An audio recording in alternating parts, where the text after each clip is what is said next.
Senator McAllister, welcome to your Government Committee. Thank you, Chairman Brewer, and again, congratulations. Thank you. Members of the committee, I am John J-O-H-N McAllister, M-C-C-O-L-L-I-S-T-E-R, and today I am introducing LB 125. LB 125 would substantially change the voting process in Nebraska to allow for ranked choice voting when 3 or more candidates have declared their intent to pursue office. Ranked choice voting is a process that will increase voter satisfaction, efficiency, and fairness in future state elections. In our current single vote system, a voter may feel there is more than one candidate who would represent them well, but the voter is required to choose the single best option. In ranked choice voting, voters are allowed to rank their candidates in order of preference. As mentioned, ranked choice voting allows voters the option to rank their candidates in order of preference, 1, 2, 3, and so forth.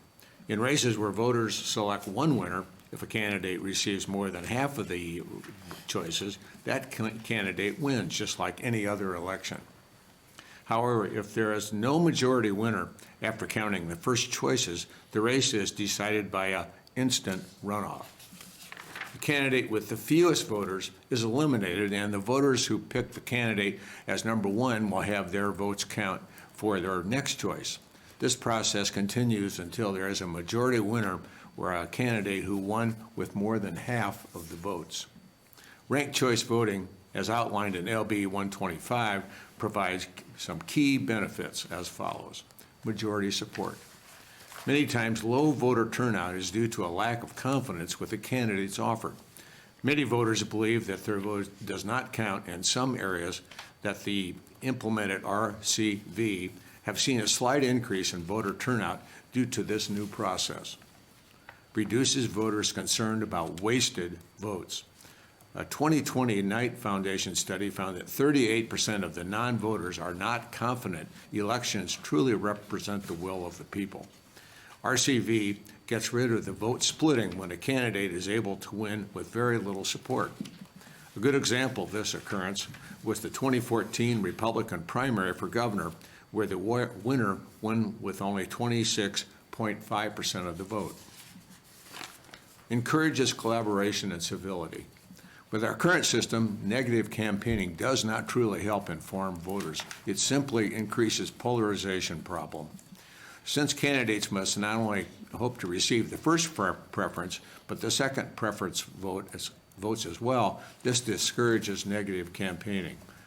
It encourages collaboration and civility.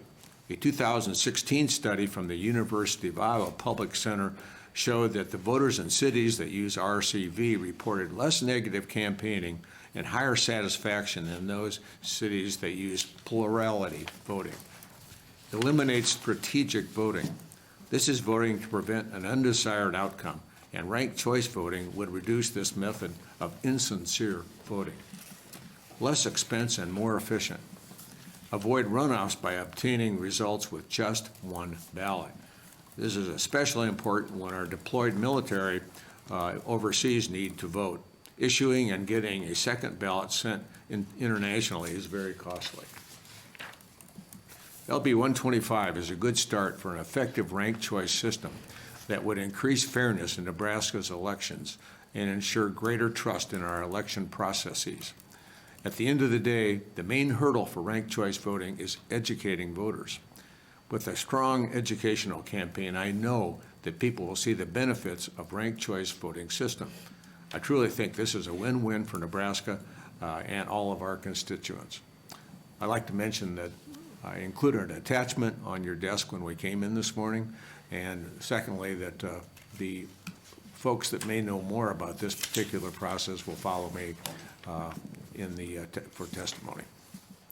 Thank you, Mr. Chairman. Thank you, Senator McAllister. All right, questions for Senator McAllister? I guess just a quick, John, how many other states do this? Just a few, but the folks that follow me can probably give you a better answer. I think only Maine right now is the state that conducts a ranked choice voting election. Okay. All right, thank you, and you'll stick around for close? I'll take that as a yes. Okay. Proponents to, well, I'll tell you, let's do a head count here so we don't run through the lunch hour. How many are here to speak on 125? All right, we'll go 3 minutes or else nobody will get lunch.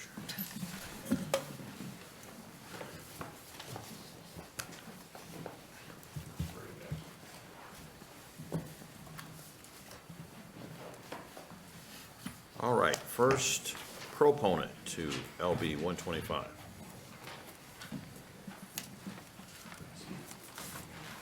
Come on up. Welcome to the Government Committee.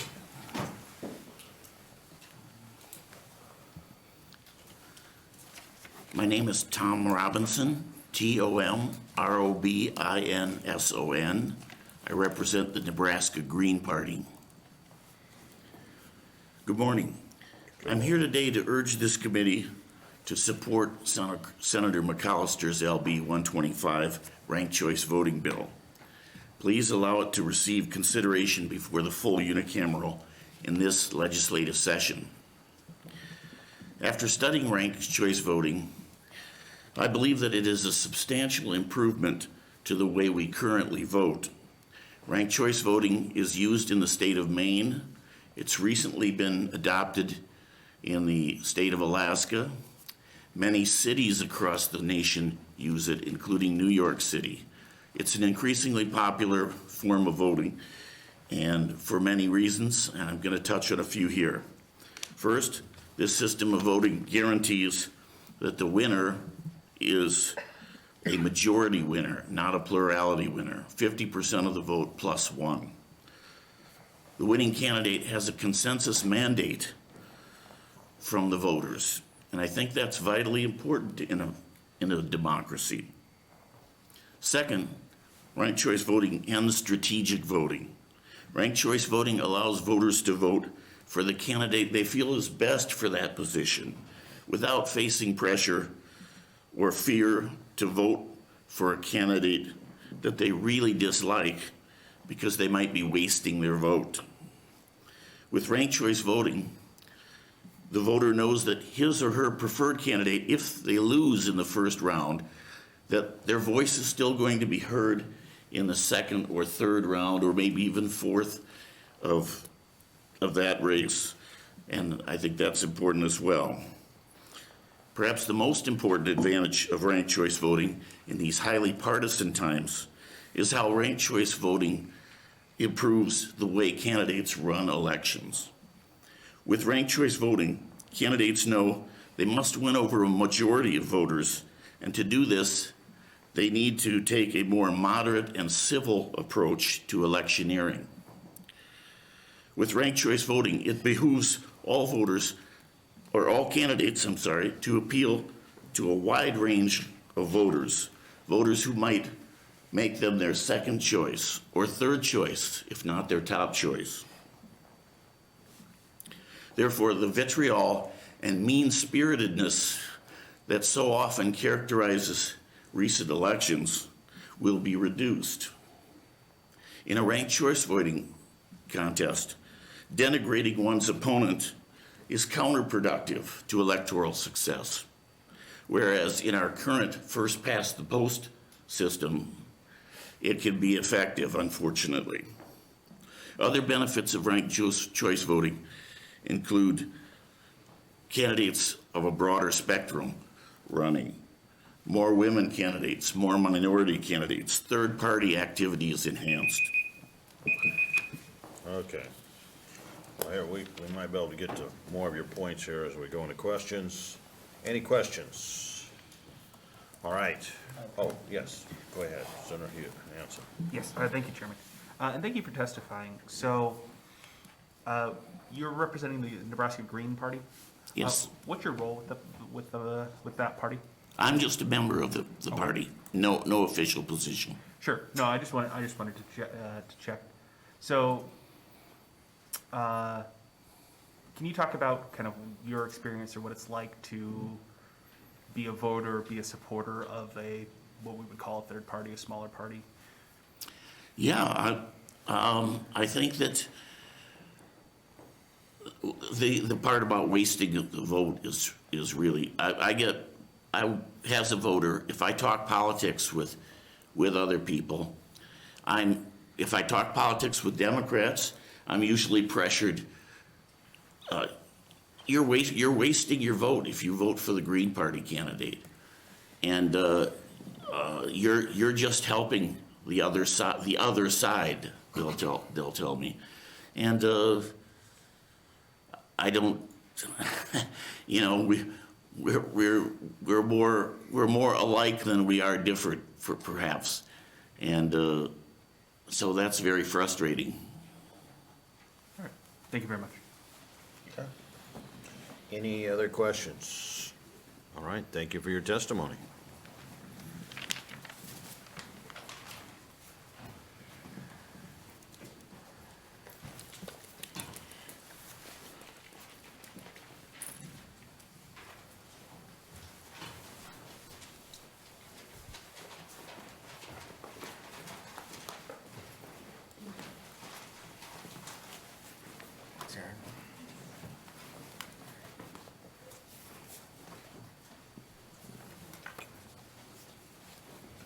All right, come on up.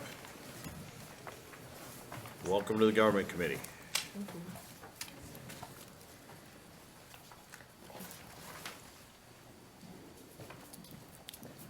Whenever you're ready. Okay, thanks.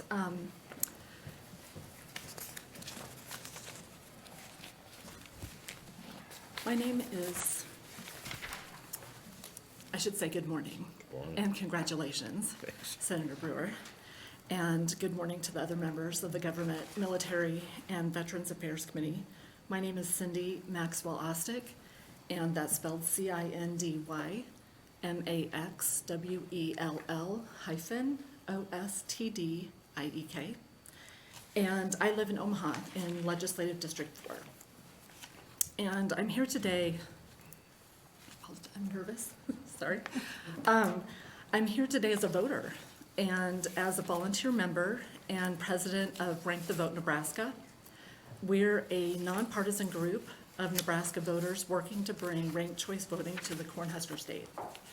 And we do thank Senator McAllister for introducing LB 125.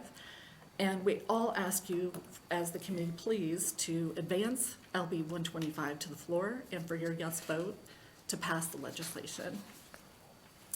Rank the Vote Nebraska members are volunteers from across the state. We live in rural Nebraska, in farms, in small towns. We live in the mid-sized cities as well as in the suburbs and even urban areas in our metro, Lincoln and Omaha. And our members come from all age groups. We're ranging from young adults, parents, retirees, we're students, employees, we're small business owners, military service members, and veterans.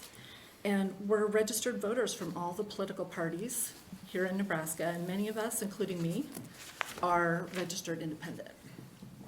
And we've come together around this single issue because we want better choices, better candidates. We want better ideas for our communities and families. And ranked choice voting methods will strengthen our elections and improve our representation. And we do think that this very simple change will produce majority winners as opposed to simple plurality winners. I see that I have a yellow light, and so I apologize. I'll have to skip ahead with what I had written. I would say that it is important to our organization that we support political parties, that we support the process and not necessarily the political parties. And we believe that the ability to rank our choices, rank our voting, will increase the number of women and people of color running for office as well, and that's very important aspect of it. The candidates must appeal beyond their base of supporters, and as the elections have shown these last few cycles, we think it's very important that we have broader representation, broader support, and more reflective of the voters. Well, again, you built your testimony around 5 minutes, and I kind of pulled the rug out from underneath your short innings, so thank you for your understanding on that, but, I guess, so you have a chance to kind of wrap up your last thoughts there. Just as we move forward on the topic, anything else you want to throw in there, so we're thinking about that? The bipartisan support for this method of voting can't be stressed enough. We do have members from all parties, including, as we heard just earlier from the Green Party. I know that there's support from members of the Libertarian as well, and it is something that I think will be best for Nebraska. It'll be best for our representation. Okay, thank you, Cindy. Okay, any questions for Cindy? Oh, yes, Senator Lowe. Thank you, Madam Chairman, and thank you for coming today and testifying. Let's say there are 6 candidates on the ballot. What happens if you only mark down 2 and leave 4 blank? Does that spoil the ballot? Does that, is that counted then as just only 2? So it gives those 2 more of a priority over the other 4. Right, your vote is counted when you make your first choice.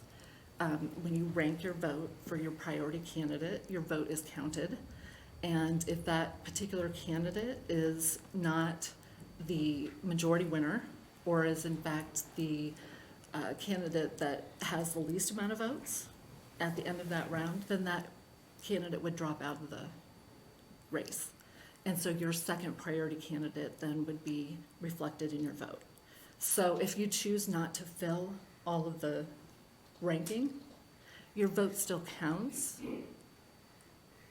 as if you had voted normally. Right now, we only have the ability to vote for our first choice of candidate. So yeah, your vote still counts.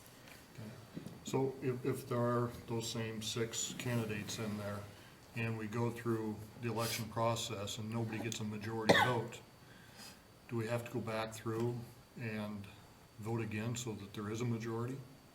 Okay, so, and yes, you're talking about, I understand the question that you have, and we have a gentleman here who will be speaking in just a few moments, can answer that best. Okay. Yes, Thank you. I know exactly what you're talking about, and I would definitely have you speak to him. Mhm. All right, Senator Blood. Thank you, Chairman Brewer. And it's nice to see you again. I think the first time you ever testified was in this committee, wasn't it? I remember Yes. you saying that.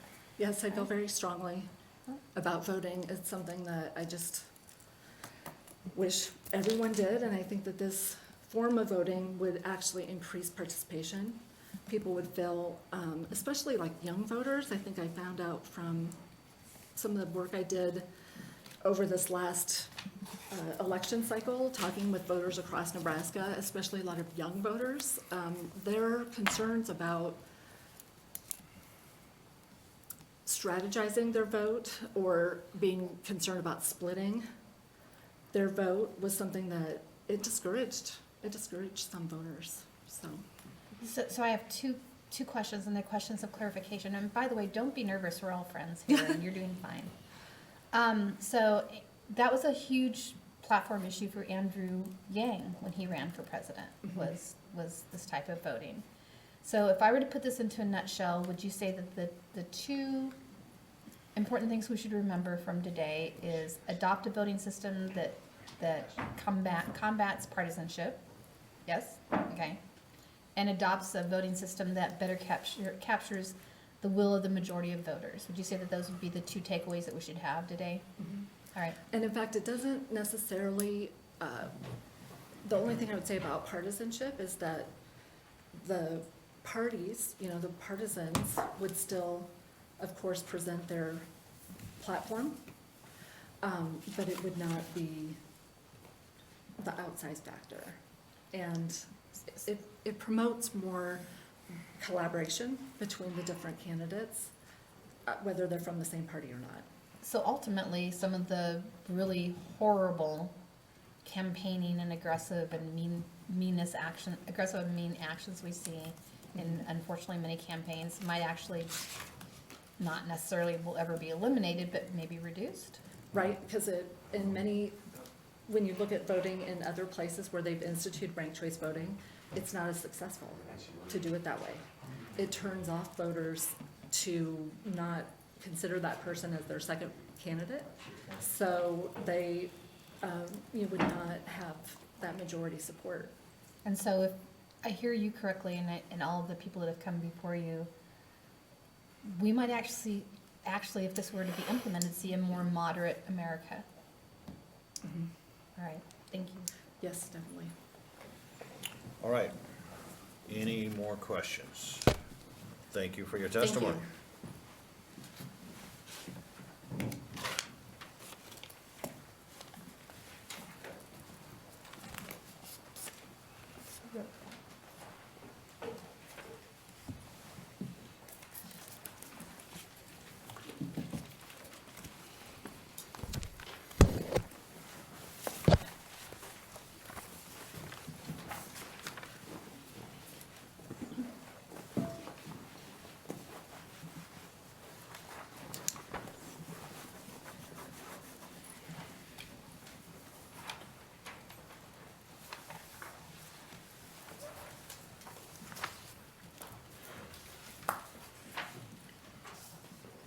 Morning. Sorry, I was reading your testimony. Oh, that's fine. Welcome to the Government Committee, Thank you. Did you give me this one? whenever you're ready. Okay. My name is Kimberly Jones. That's KIMBERLY JONES. I live in Senator Sanders' district, District 45. And I'm here as a citizen and also as the treasurer for Rank the Vote Nebraska. I'm here to show my support for LB 125 on ranked choice voting.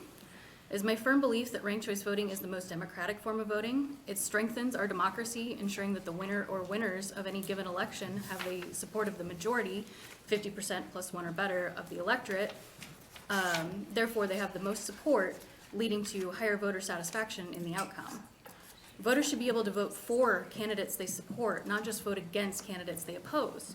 In elections without ranked choice voting, voters may feel they need to vote for the lesser of two evils because their favorite candidate is less likely to win. With ranked choice voting, voters can vote their conscience and rank candidates in order of preference in alignment with their values. Voters know that if their first choice does not win, their vote automatically counts for their next choice instead. This frees voters from worrying about how others will vote, which candidates are more or less likely to win, or about their first choice vote pulling support from another candidate whom they would prefer to win over a third. This is referred to as the spoiler effect, which I myself have experienced. In one election, I was not excited by either major party candidate and voiced my intention to vote third party. My friends insisted I vote for a certain candidate to prevent the other candidate from winning. My family implored me to do the same, but for the opposite result. Both sides cited the spoiler effect as reasoning in trying to sway my vote. While I did slightly prefer one of the major candidates over the other, I still preferred to vote third party. With ranked choice voting, my vote is my own, and I am able to vote for the candidate I truly prefer while also laying out my preferences for candidates for second, third, and so on. There are a couple of famous examples of the spoiler effect in action. The 2000 election, where there were arguments made for Ralph Nader pulling from Al Gore's voting pool, resulting in the election of George W. Bush. Another example, when George H.W. Bush lost to Bill Clinton in 1992, purportedly due to Ross Perot pulling votes from Bush. The fact that voting for a conservative candidate would make it more likely for the liberal candidate to win, or that voting for a liberal candidate would make it more likely that a conservative candidate would win, simply makes no sense. Ranked choice voting ensures that voters are able to vote according to their values and for the candidates most in line with those values. As a result, the highest number of voters have the highest possible satisfaction level with the outcome of elections. It is my belief that implementing ranked choice voting here in Nebraska will lead to better elections with better candidates and outcomes that reflect the values of the true majority of Nebraskans. Eliminating the spoiler effect, leaving voters with peace of mind to vote their true preference instead of strategically voting against a particular candidate, thus resulting in a healthier democracy and better representation for us all. Thank you for your time. Thank you. You're perfect on time. Thank you. All right, questions? All right, well, thank you for your testimony. Thank you. Okay, Jonathan.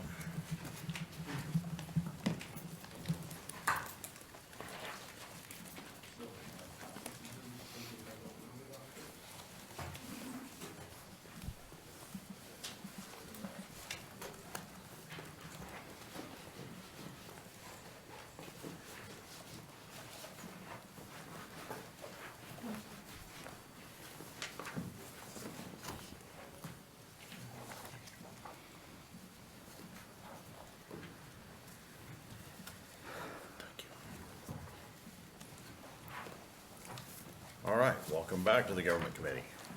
Hello. Whenever you're Go ready. ahead. All right. I am David Wellsant. I reside in District 4, and I support ranked choice voting and implore you to support the passage as well. My name is David, D-A-V-I-D, last name Wellsant, W-E-L-L-S-A-N-D-T. Sorry, I felt like old hat. I was on a roll. I passed out notes. I'm going to deviate just a little bit for time purposes here and highlight on a couple points. The current system we have for voting has some obvious flaws. We've talked about a few of those, about having to strategize your vote and kind of pushing third-party candidates off just for the sake that they may not have enough support, and so people feel the risk of throwing away their votes. Another major flaw we have with the current system is that it really supports negative campaigning. When your whole point is to remove votes from other people and try to just capture a plurality, there's a strong motivation there to disparage other candidates in the election, rather than trying to draw support from some of their electors through the process. So ranked choice voting is a great system for empowering voters for selecting leaders. They can actually choose their preferred candidates, and through the system of eliminating candidates as they don't reach a majority, they really expresses a better voice for the electorate so that they don't have to throw away a vote and really be heard. It also ensures that the elected official that does win best represents a majority of the electorate rather than just a simple segment of it. Ranked choice voting eliminates the spoiler candidates who pull votes away from other candidates, as was mentioned by the previous testimony. It also encourages broader perspectives, so reduces the negative campaigns. And one way that that would work is that currently with the two-party landscape, the whole point is to say, I'm not that person, and draw lines. When you have a ranked choice voting, you're going to have to draw better bridges between the other candidates so that as they get eliminated, maybe you can attract some of their additional voters that were had you as a second or third or possibly fourth choice selection. Those are kind of the highlights of this, and so I'd open it up for any questions you might have. All right, very good. Questions? All right, thank you for your testimony, and thanks for coming here. Thank you.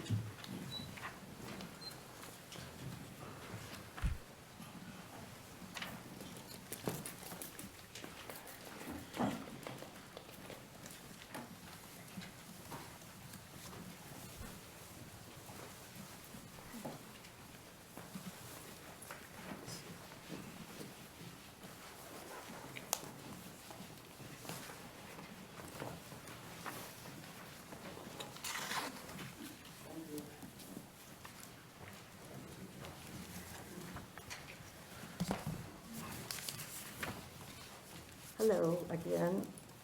My name is Judy King, and my name's spelled Judyking, and I am in support of this bill. Please make it a part of the record. I've worked on both sides, I've worked on the sides of both of the parties. I've worked for Republicans, I've gone door to door for them. I've gone door to door for Democrats. And I voted, and I'm mostly an independent, but sometimes I have to pick a side so that I can make a vote count. And this was basically, I've switched parties from time to time just so I can vote.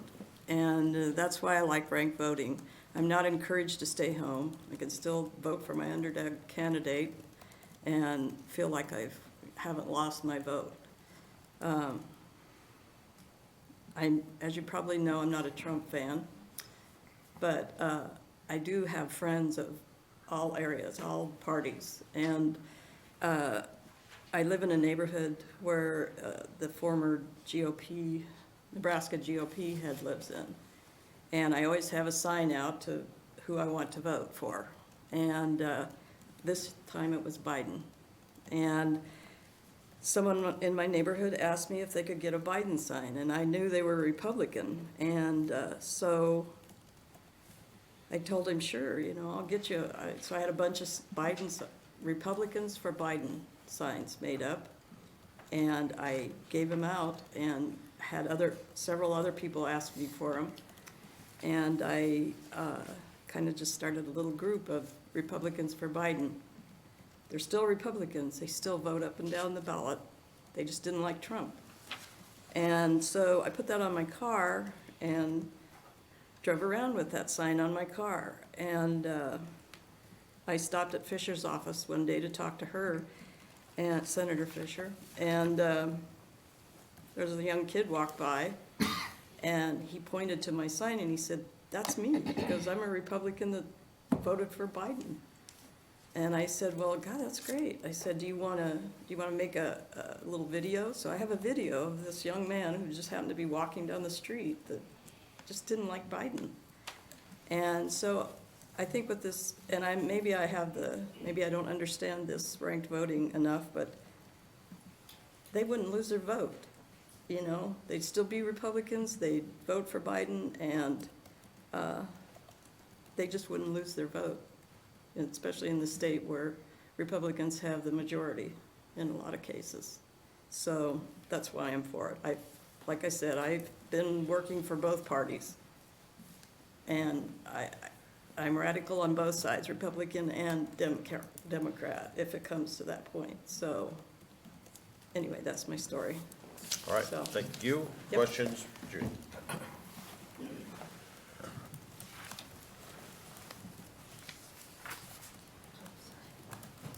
All right, Joshua, you're next up.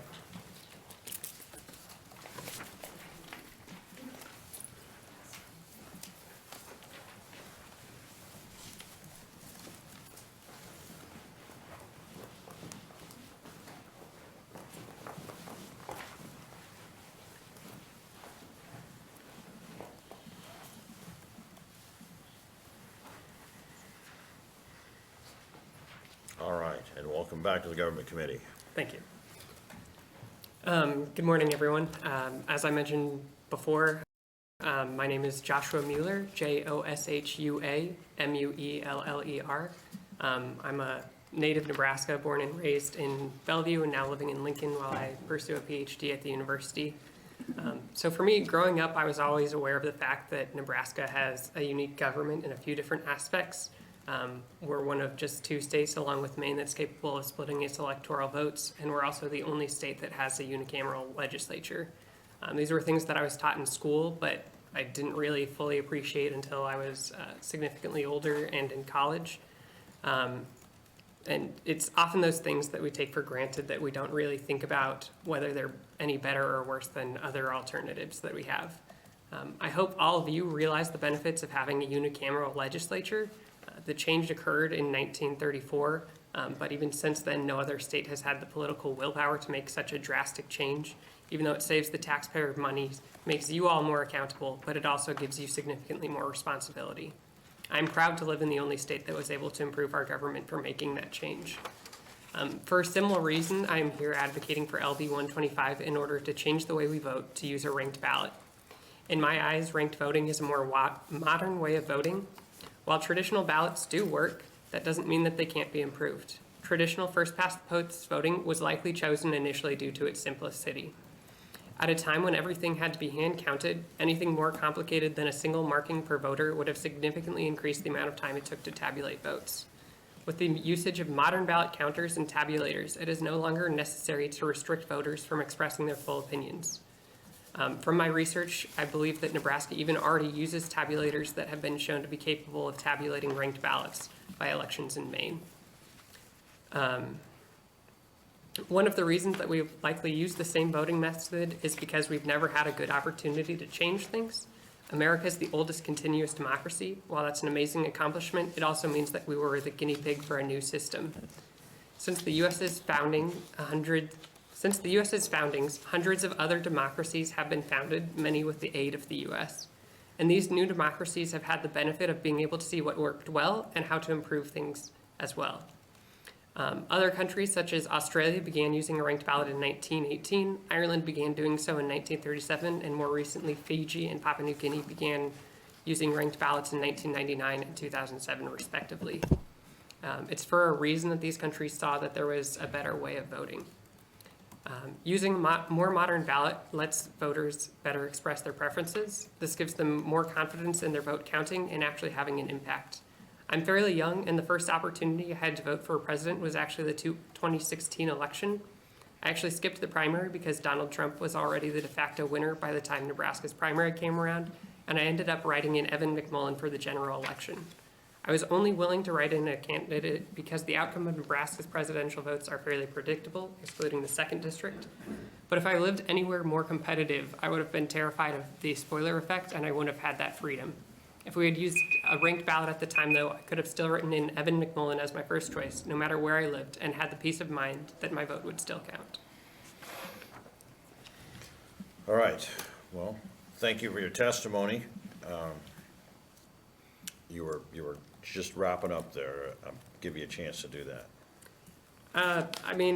I think that's the majority of it. The other main point that I wanted to get to was that ranked ballots also inform the elected officials of where their support is coming from. If you see that a significant portion of your vote comes from people that had put a libertarian candidate first, or someone that supported expansion of Medicaid or gun rights, that might affect the way that you see who's voting for you as well. All right. Well, thank you for your testimony. Let's see if we got any questions for you. Any questions? All right. Thanks again for coming both times. Thank you. All right, we are continuing on LB 125, proponents.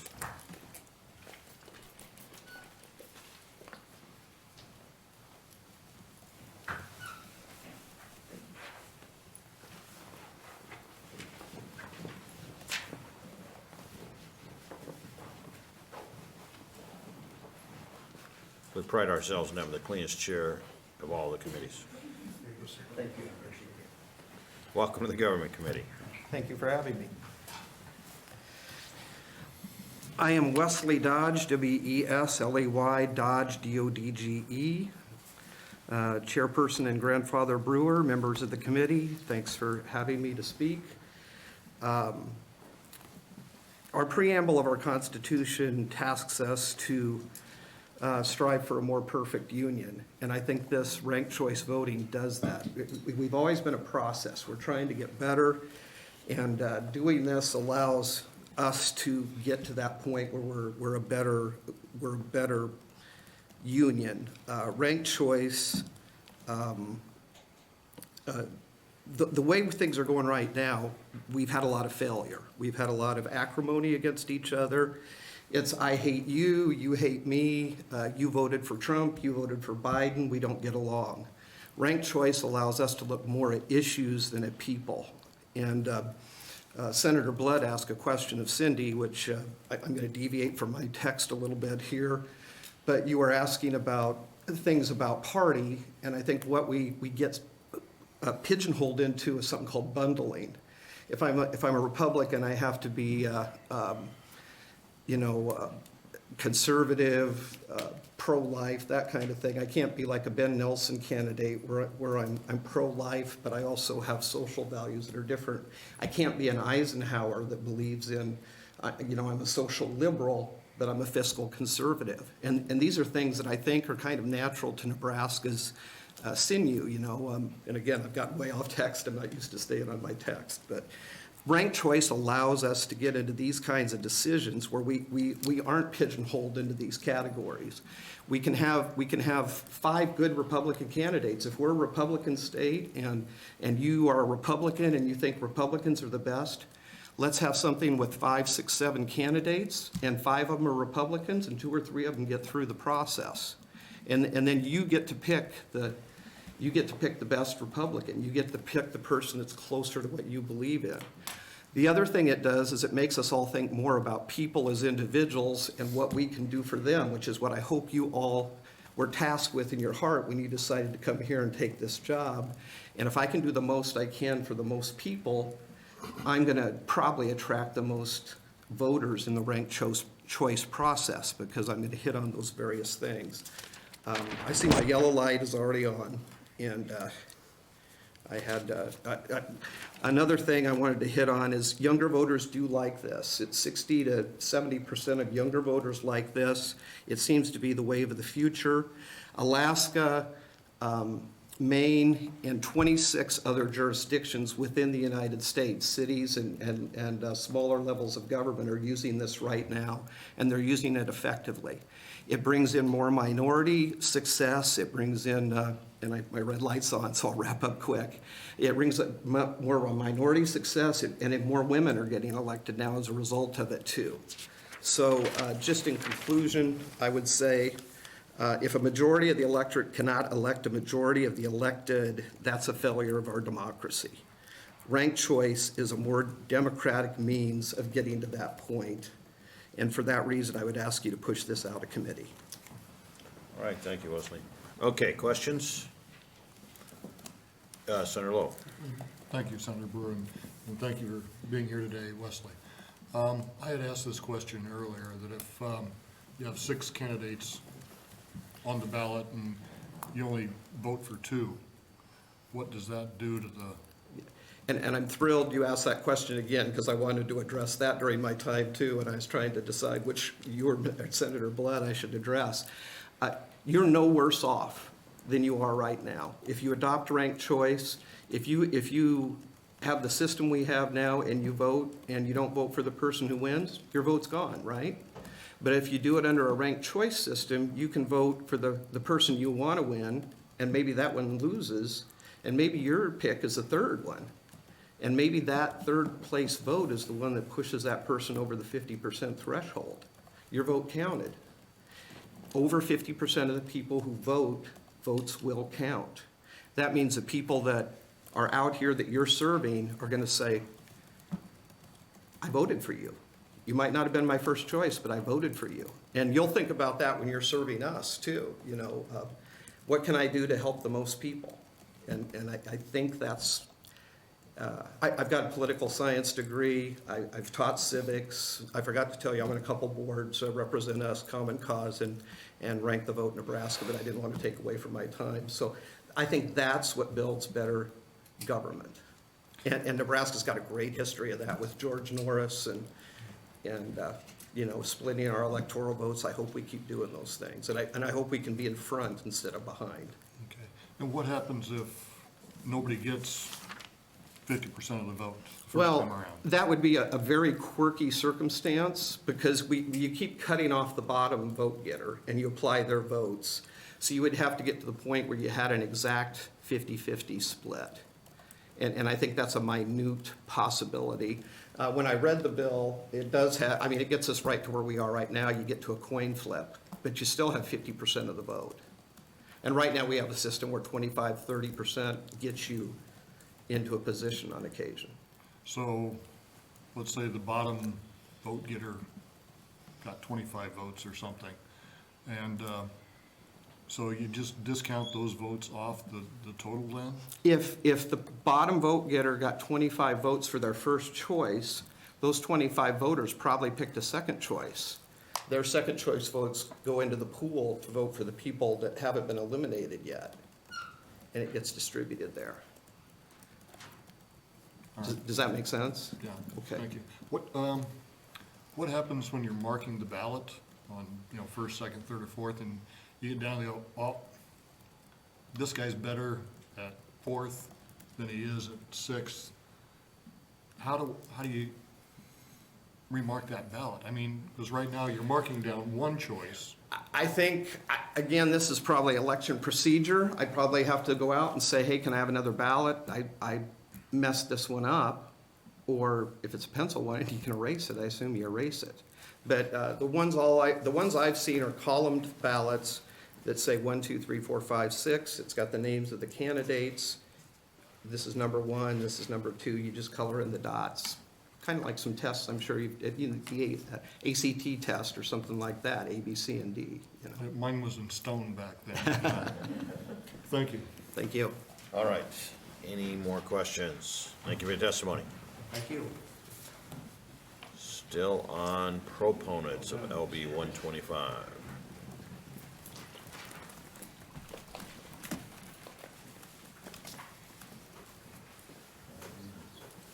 Senator Lowell, I'm the guy you're looking for, okay?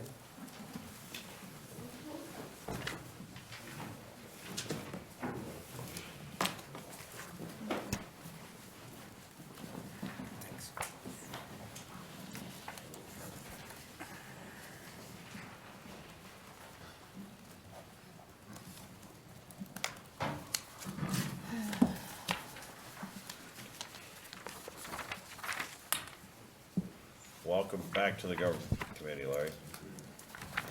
Thank you, Senator Brewer. Again, I'm Larry R. Bradley, Larry, L-A-R-R-Y, R, a middle initial, Bradley, B-R-A-D-L-E-Y. Given that I have 3 minutes, I had 2 points that I was going to cover, so I'm only going to cover the second point. Ranked choice voting is the path to political peace for all of us.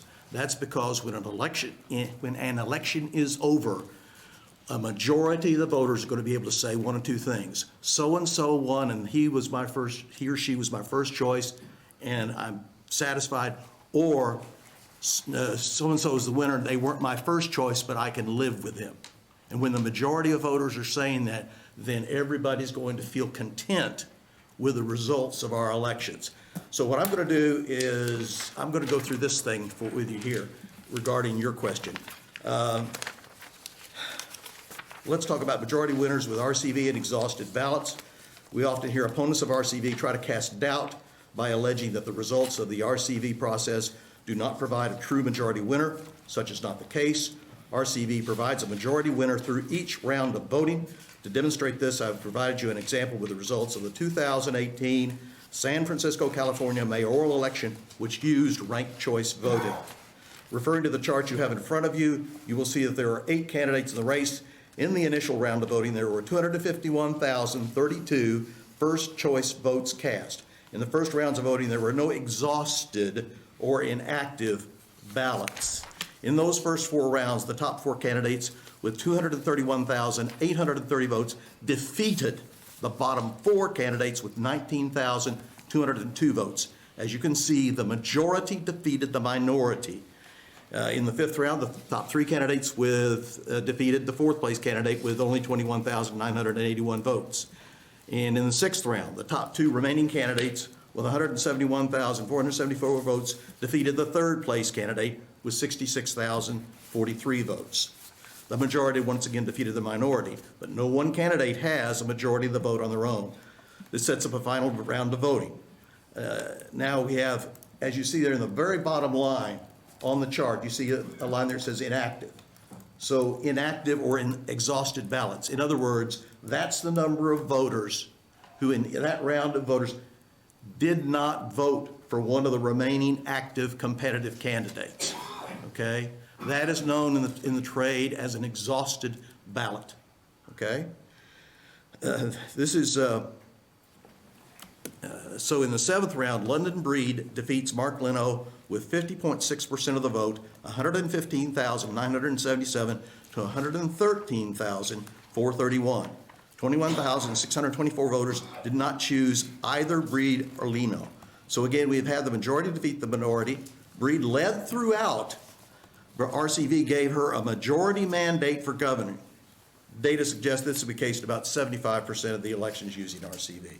So, there we go. I'm out of time. Pretty good timing there. All right, this chart's helpful, but so that everybody's on the same understanding of things. So would there be separate time and days that you come in as you go from round 1 through 5? Excellent question. You mark your ballot once. Okay. You come in just like you do today, but instead of only being able to vote for one candidate, you have a list of names, and you're used to right now having 1 row of ovals. Right. Now you'll have probably 3 or 4 row of ovals depending on the capabilities of the software. So you mark your first choice in the left-hand column, your second choice in the column next to that, third choice in the column next to that, so on and so forth. You had the question about what if I mismark a ballot? Ask for a new ballot if you didn't mark it right. And so then that's the only time you vote. The votes get consolidated. We go through an algorithm process after the consolidation, and all of these calculations are done electronically. Okay? And so actually too, it makes it, this is one of the points I was going to make. Actually, what will happen then, while we're bringing all the votes in and calculating them, on the 10 o'clock news, they'll show the first round results. And then everybody's going to be sitting there talking about, wow, I wonder how the breakout's going to go. Are these voters now going to vote for so-and-so because they don't have enough votes? you know, it's going to really spark interest in elections and in results. I said down here at the bottom, let me just go ahead and say this. I think the elected officials who provide this system of voters are going to be looked upon very favorable as forward-thinking and innovative. Okay? We implore you, therefore, to advance LB 2025. Senator Brewer, did I answer your question? You did, thank you very much. All right, questions? Senator Lowe. Thank you very much, and if I have to leave, I have to, another committee I have to go to. But let's say, all right, for these are state and federal elections, correct? So there's multiple categories, and if I mismark a ballot on the first one, I go back and get the other one, fill it out correctly, and come down and mismark that one. Then I have to go back out and get another ballot. It seems like it's a struggle. Or maybe my ballot will be spoiled if my eraser doesn't erase enough. Does that limit the ballots then? I really don't think so. I have not heard that complaint. But you are expressing a common objection that we hear to ranked choice voting. And that the first is that it's too complicated and that voters won't like it. I can tell you from personal experience, I've done exit polling with voters coming out of the polls, explained the difference between the ballot we use and ranked choice voting, and asked them two questions. Do you like this system? Do you think it's easy to understand? And 90% of the people we survey, we poll, say they think it's easy and they like it. And this last time I asked a third question is, knowing what you know now, going forward, would you rather be able to vote using ranked choice voting? And again, I had about 85% of the people who I surveyed who told me yes, they would rather vote using ranked choice voting. What about electioneer staff or the election commissioners? Do they like it? Okay. It sounds like a little more work for them. Actually, on no. a very busy day. Actually, I would not think it would be that much more, because the computer, like so many other things today in American life, the computing power makes it possible. The voting machines make it possible. They just, and you know, there's not going to be a lot more printing to go with these, because all we're doing is adding 2-3 rows of ovals to the right of the name. So we already had top to bottom the same list we had today. And with the 1 row of ovals, now we're just expanding the row of ovals over to the right. So our printer's going to charge us a little bit more to print those additional ovals? Maybe, okay, but maybe not too. I'm not sure that I'm getting distracted here. I'm not sure I'm answering your question. Was that? Well, I was just concerned that that's the busiest day of the year for election commissioners. Yeah. And Yeah, well, all they do is run the election system. People come in, they mark their ballot just like they do today, okay? Then when it's over and done with, they prepare an electronic file, which they forward to the Secretary of State's office. Secretary of State then assembles the ballots and does the final vote. Excellent question, Senator Lowe. Thank you. All right, any additional questions? Yes, Senator Hanson. Thank you. Thank you, Chairman Brewer, and thanks for being here. So one of the questions I had, thinking about ranked choice voting, and one of the criticisms I've heard is for candidates, so I'm going to make sure I phrase this right, for voters who end up using their first choice vote on the candidate who ends up finishing second. That means they don't. So in your scenario that you passed out, for example, in the San Francisco mayor primary, people who picked Leno as their first choice. So at the end of the day, they don't get their preferred candidate, and that they also don't get to influence any of the runoffs, any of the instant runoffs, because their first candidate's in the race the whole time. Okay, so long as, for example, you're talking about Leno. So long as Leno is in the race, Right. okay, your vote counts. I guess I'm not saying that their vote doesn't count, but for example, they don't get it. I'm asking if we're treating voters differently because they both don't get their candidate to win because they pick the second choice candidate with their first rank. At the same time, they also don't get to influence any of the instant runoffs. I know this is more of a statement than a question, but this is something I'm trying to walk through in my head. Okay, yeah, it's a good question. Yeah, I get it before. So, in other words, Leno is your first choice. Correct. Okay, which is fine, which is the same as any other race that you have now. You cast your bread upon the waters. Here's 5, 6 candidates. Leno's your first one. With the ballots you have now, Leno comes in second. You have no recourse, okay? Well, what about Kim down all through Bravo? Under this old system, they voted for those, and then they have no recourse. At least we have a process now that we finally focus, we boil it down to the final 2, and somebody wins with 50% plus 1 or better. And that yields, as I said before, greater voter satisfaction. You feel like, you know, hey, he was in it to the end, but he just didn't have the oomph to get over the top and be the eventual winner, if that makes sense to you. I want to go back. Senator Lowe had asked several times, if there's 6 candidates and you only mark 2 candidates, does your vote count? And the answer is absolutely yes, okay? And your vote continues to count so long as the 2 candidates you mark as your choices continue to be in the hunt, okay?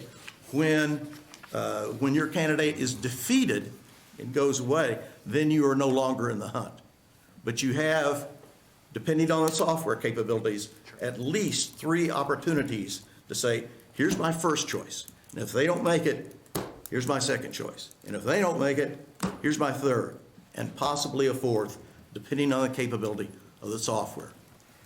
All the Secretary of State's note says, and my information is too, that all of the voting machines in Nebraska are capable of ranked choice voting. And that the vendor will only charge $11,000 per election cycle to use ranked choice voting. They're charging Maine $22,500, okay? So on the grand scale of things, that's a modest investment in order to guarantee a majority winner and to shore up the legitimacy of our elections, in my opinion. All right. Additional questions? All right. Thank you for your testimony. Thank you very much. All right, so you guys kind of pick up on what's going on is the exec board is meeting from 12 to 1. And there are a number of members of the committee here that are also on the exec board, so that is why you're seeing them depart. So it's nothing against you guys. They just got duties elsewhere that are mandatory, so. All right, we are still on proponents for LB 125. Hang on there, let me make sure I get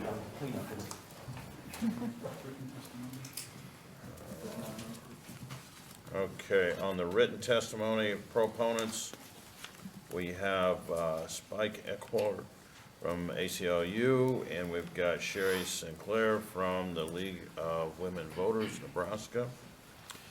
So we will now transition to opponents to LB 125.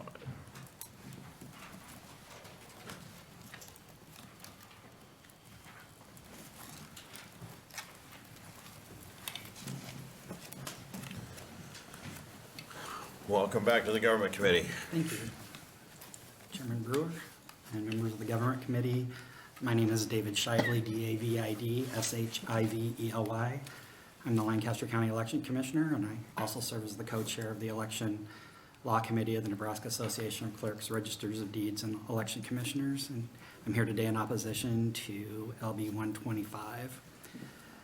Our association has concerns regarding this election, and I'd like to share those concerns with you. First, as is noted in the fiscal note, there is a cost on education and other things that will take place to implement this. Initially, I believe it's about $560,000. That would be in the first budget year, and there will be some ongoing costs after that. The fiscal note also states that counties can expect ballot printing costs to double with this bill. And that estimate came from our vendor who currently prints our ballots. Third, we feel there would be some confusion to the voters, mainly because it pertains to certain offices while other offices would maintain the current system. Fourth, the need to educate and or train election officials, voters, candidates, and the media, of course. This is addressed above in the fiscal note, as I talked about on the cost, but there would need to be a substantial education requirement for all players in the electoral process. It would require some additional time on election commissioners on testing the ballots. We spend an enormous amount of time testing the ballots to go through the machines to make sure all ovals are counted and accurately counted and tabulated. So it'd give us some additional time with that. From our understanding, and I'm not an expert on ranked choice voting, but I guess there's a question on our association on when the final results would be tabulated with this. We move from when do we send the final results to the Secretary of State's office? On election night, do they tabulate that, or do we wait till we've finished our certification and our canvassing in each county before that would go to the Secretary of State's office? Then there is software, I think that Mr. Bradley talked about, that would run the algorithm. The software would run the algorithms on that. So these are our concerns at this point. And we chose to oppose this legislation. All right, thank you. Questions? Yes, sir. Thank you. Hanson. Thank you, Chairman Brewer. Just to follow up with some of the earlier testifiers said, can you talk about if you make an error on your ballot, what you're supposed to do and what you're supposed to not do? Yeah, there are two methods, whether you're having an early vote ballot or if you're voting on election day. If you make an error on an early vote ballot, you can request to have a replacement ballot.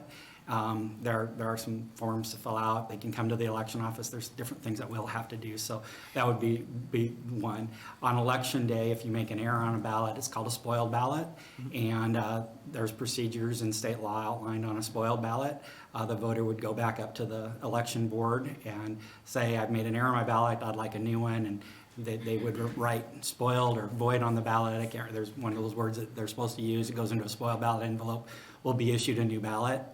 State law does limit the number of times you can make an error on a ballot. It's 4 times, so you could only do it 4 times at the polling site. But there are procedures to do that. Correct. Perfect. Thank you. All right, good question. All right, any other questions? All right, thank you, sir. Thank you. All right, we're looking at LB 125 opponents.